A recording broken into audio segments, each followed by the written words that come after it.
All right, I am going to welcome Phil Krumm to the stage. And to give him his time, I'm going to condense his intro so he has more time to talk. He has studied economics at Ohio State.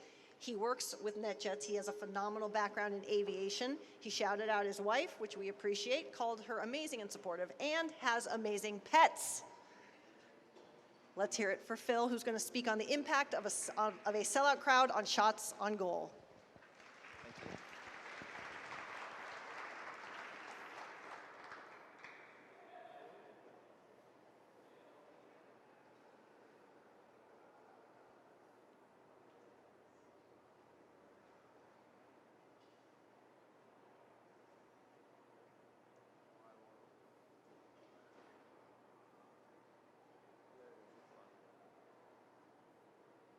Oh, it's done the 2 screens instead of the mirrored.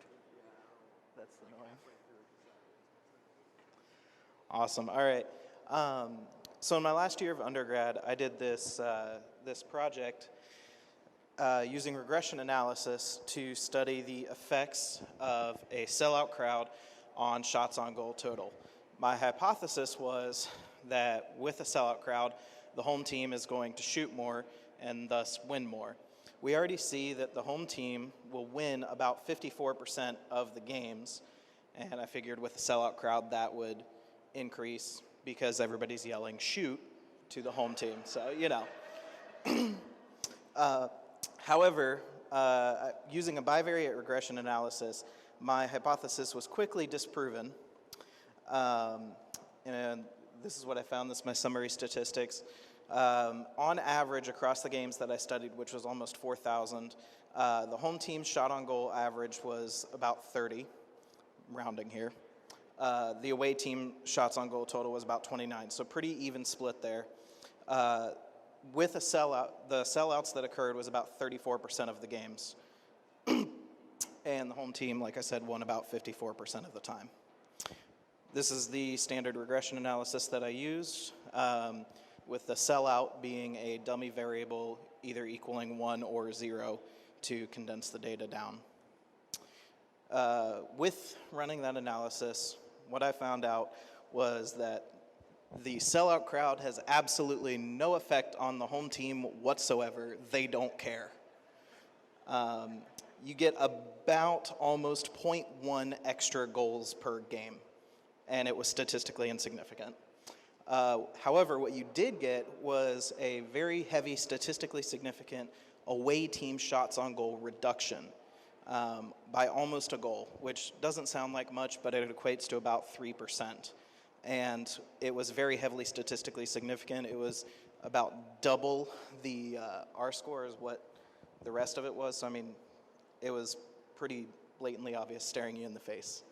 And then also with the sellout, the home team had an increased win percentage, which is what was expected.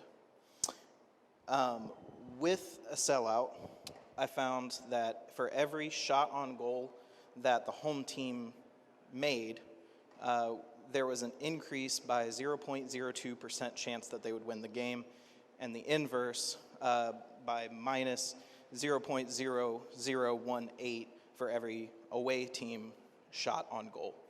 So with that, all boils down to the sellout crowds do impact the away team's ability to be able to get a shot on goal, thus increasing the home team's win probability. Because if the away team can't get a shot on goal, they certainly aren't going to be getting it in the goal.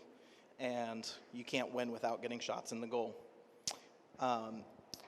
This also led me to make recommendations saying that for teams to have a higher winning percentage over the entire course of the season, sellout or not sellout, invest heavy in defense and good goaltending, because that's going to, increase your chances of winning based on this study. Now, there are limitations with this study. Again, it was limited by my ability of just having public access. I used hockeyref.com for gathering all of my data, which is a phenomenal tool, but I could have had better data, and I did not analyze which team scored first or the playoff position standings. I assume that both of those would also have an impact on this study, but they weren't included in my study. Allison's giving me the 1 minute sign here. That is actually all I have. I want to thank everybody for paying attention and listening, coming out today. It's been a phenomenal conference. Thank you.